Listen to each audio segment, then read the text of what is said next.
welcome to HRBC show called Let's Talk. So, in the heart of Norfolk, in the old Newport Plaza Theater, is one of the best Southern cuisines with a flair restaurants called Brickster 600. If you haven't heard, then you need to go. Today we have a chance to sit with the owner, Miss Beverly McDonald, and chat about entrepreneurship. Let's talk. Hi, Miss Beverly. Hello, hello. How you doing? Would you like to tell us a little I'm about doing yourself? great. I'm doing good. Would you like to tell us a little about yourself? Certainly, certainly. My name is Beverly McDonald. I'm originally from Brooklyn, New York. I've been residing in Virginia now for about 7 years. My reason for coming to Virginia mainly was to open up this restaurant. Prior to it being called Bricksters, we were under the Crocus Spot brand. COVID kind of came in and gave me a chance to reevaluate where we were going, how we were doing it. And I came up with the name Bricksters and wanted to open up the restaurant to provide a much wider menu for my folks. Awesome. So, how long have you been in the food industry? I can't hear you. How long have you been in the food industry? I would say 7 years. Been dealing with food all my life, really, coming from the South. Georgia is where my family is originally from, and spending a large time there. You're always in the kitchen. Someone is always cooking. Something is always going on. But in terms of going into the business itself, I would say officially, yeah, we've been in the last 7 years. Awesome. So, what is the story behind the restaurant being in the what is the story behind the opening of your restaurant? Well, the story really kind of rests on the Harlem Renaissance as the concept, and mainly Bricksters. When I thought of what I was going to name the restaurant, I enjoy the brownstones. I love Harlem Renaissance in terms of what that time represented for Black people, because it was really a time when a lot of change was happening, particularly for people migrating from the South coming north and residing in Harlem, New York. So when I thought about the restaurant again, I loved exposed brick and brick and brick, and I was saying, brick has really um, a lot of wording and expressions. When you think of brick, you think of many different things. And for me, bricks represent a foundation, represents a strong foundation. It also, when stacked, it also shows and reaches insurmountable heights. Bricks, when stacked on top of one another, also provides security. It also provides safety. It also provides support.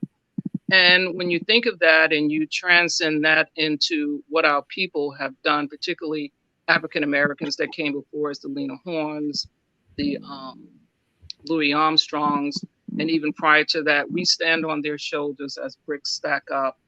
And what that does to me is that we need to give homage for those African Americans that came before us, because if we didn't, or if we don't, or if they didn't, I should say, we wouldn't be able to do the things that we do now.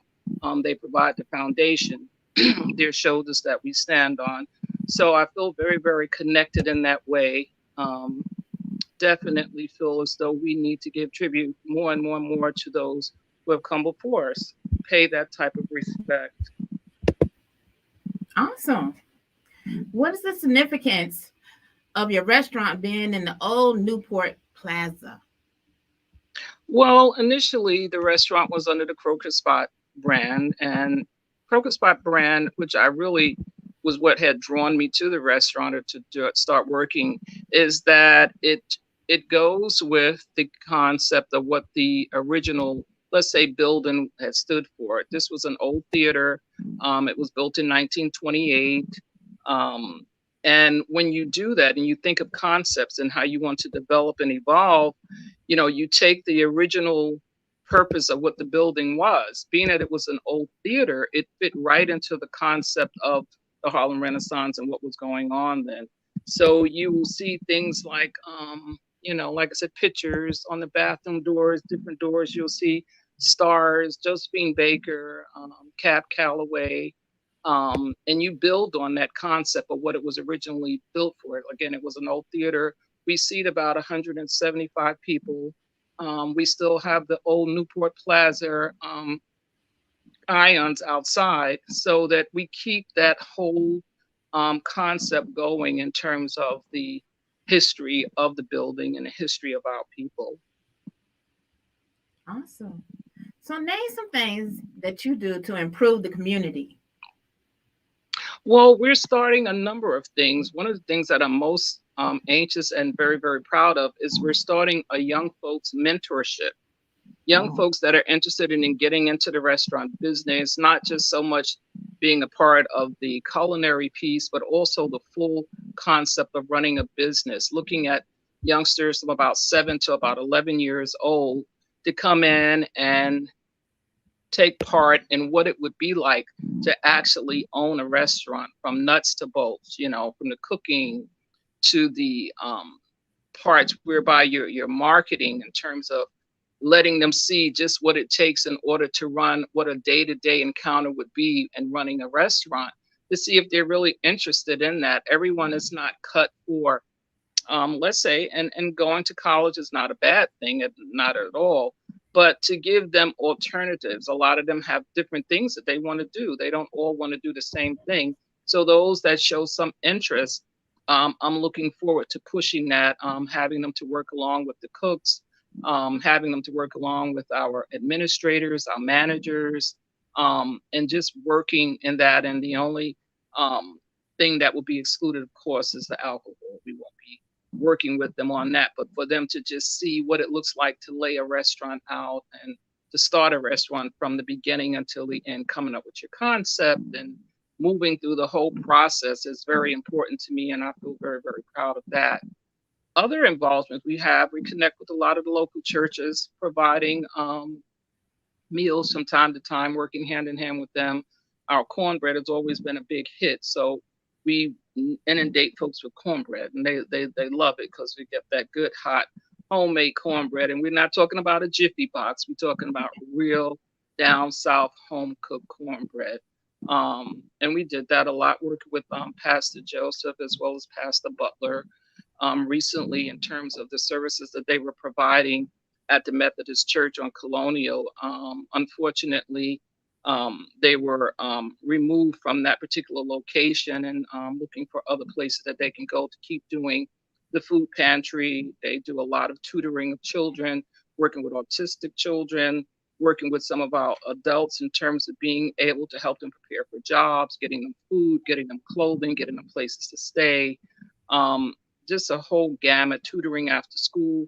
So these are some of the things that I've been exposed to and been very proud of to be a part of that particular piece for the community.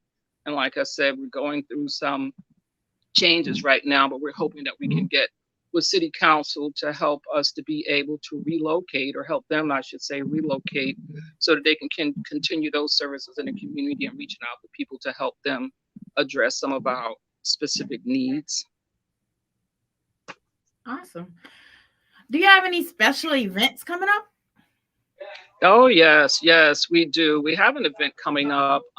We have what's called a paint and sip, as well as we have training of bartenders, folks who are interested in being bartenders. We have free training of that. That's coming up May 8th. The paint and sip is going to be May 18th. That's right after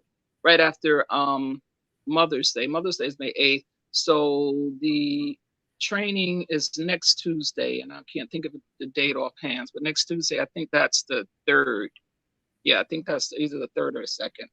But that's going to be also something that we're doing. And what we're doing with that is that one of my staff, their son's school, we're doing like a fundraiser to help raise funds for their school by having people, local parents or parents, coming in and being trained and paying a price for that and turning those funds over to the school, which I can't remember the school right now, but that's what they're going to be doing. Okay. And the paint and sip is going to be really great because not just doing the painting, but also giving a little history of Josephine Baker, which was one of my favorites. Josephine Baker had about 12 to 15 children. She called them her Rainbow Coalition. She was way, way ahead of her time, dancing nude in France. She was in Harlem. She started in Harlem, and someone saw her, recruited her, took her to France, and she just became a big superstar there. And she also worked with the French as a spy. She did that to help because she felt such a compassion and really identified with the French people after leaving United States. Awesome. And my last question is, what is your favorite dish on your menu? My favorite dish, I had many of them, but my most favorite is the shrimp and grits, the blackened shrimp and grits, because we make a special sauce to go with that. We don't use any pork in any of our food. The collard greens are really great because we cook everything fresh. We use fresh herbs, rosemary, thyme, parsley, basil. We rarely don't use things that come out of a jar, and you find that you get more of a unique flavor, a different flavor from using those natural ingredients. But that would be my favorite, the shrimp and grits. Okay. I like shrimp and grits too. Well, that's all the questions that I have. Is there anything else you would like to share with us? Yeah, I would like to share that anyone who's thinking about going into the business of any business, a restaurant business, whatever your business may be, that you really should, first thing you should do is get you a good bookkeeper. That's number one. Numero uno, don't do anything, don't sign a paper until you know you got a good bookkeeper, or at least take some courses that will help you to understand the whole process of bookkeeping, keeping your records. That's one. Two, the next thing that I would truly urge people to do, something that I had to learn to do more of, and that's getting involved in local politics. You really should be involved in what happens with your city council, your council person, with your mayors, because the decisions that they make will have a direct impact on your business, will have a direct impact on your community, but you definitely should take that into consideration. Don't sleep on these elections. When election time comes, see what these people are talking about, if they're representing your interests, because they make decisions that affect your entire life. So you should really, really pay close attention to your local politics. I mean, everyone run out and vote for the president of the United States, but come to the mayor, maybe come to the governor, okay. But when it comes to these local district leaders, people just kind of lay low on those, and those are the ones that are most important, that you really need to be concerned about what's going on, because again, they are the ones to make decisions that will affect your life and how you live with your family and your business, in particular, definitely your business. All right. So, is there anything in particular that you're looking at and keeping an eye on as far as Norfolk politics? Yeah, I'm looking, and I'm very, very concerned about gentrification. I'm very, very concerned about affordable housing. These issues are very close and dear to me because they're having a lasting impact on the quality of life of our people. And like I said, for so long, with us not being involved, people tend to just not take our interest. People, meaning those city council members and who have you, do not really take into consideration what our interests are, or just overlook them because they've been overlooked for so long. But Mm-hmm. gentrification is very, very real. Moving one group out and replacing it with another, that affects the entire community. That affects the business community. That affects the rents that you're expected to pay. Rents are astronomically high. There are a lot of federal grants and state grants that are out to provide affordable housing. And what affordable housing means is for people. We talk about our teachers, we talk about our firemen, we talk about our restaurant workers, we talk about our civil service workers, those working in the hospitals. These rents that they're asking from, let's say, $1,300 or $1,400, and that's just for like a studio, to maybe $2,000 or $2,500. No one can afford that. But yet and still, you have programs that have been set up by the federal government and supported by the state that will provide affordable housing, $850. And these are not are beautiful apartments, because that's what I'm experiencing now. They're quality apartments, and they're at prices that people can stay without having to leave the community or double up with a relative, or four and five or six or two families living in a two-bedroom. I mean, it's just gotten so bad. So that's my biggest fight right now, is to really take a look at this identification process, particularly here.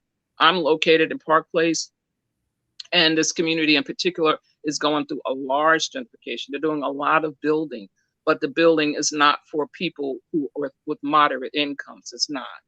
So if that would be one of the things at the top of the line for me in terms of what I'm looking at, and hoping, because in November we reelect these people, or reelect new members, and I'm really pushing people to look at the quality of the people that they're putting in these offices, and make sure that your voices are heard, particularly when it comes to quality of life issues and where we live and what services are in our community that benefit us.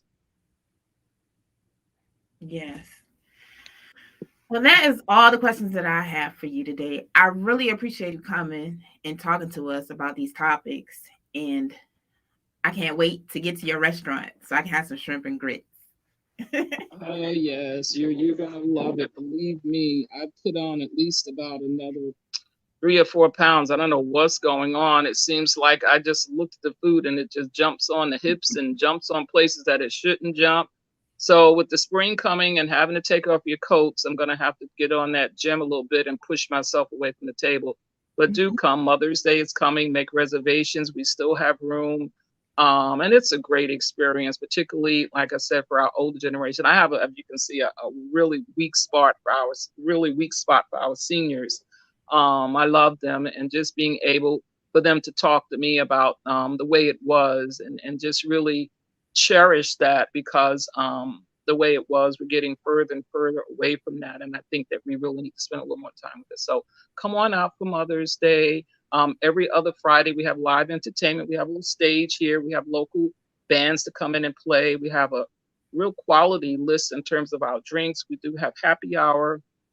So we have non-alcoholic drinks as well, and they're delicious, made with a lot of natural ingredients as well. You'll see, mint. We even have one that's called the Catalyst. We have one that's called the 600. So it's really, really good. It just really captured that whole time during the 20s and the 30s, when Harlem Renaissance and that whole jazz thing was working quite well. So come on down, join us. We look forward to it. You won't be disappointed. My motto is nothing but the best, only the best for the best, and that means you. So come on down. All right. Well, thank you. Um, I really do appreciate you. Okay. And that's it. Okay. Well, we're here waiting for you, 600 West 35th Street, right on down the old Newport Plaza Theater. We're here.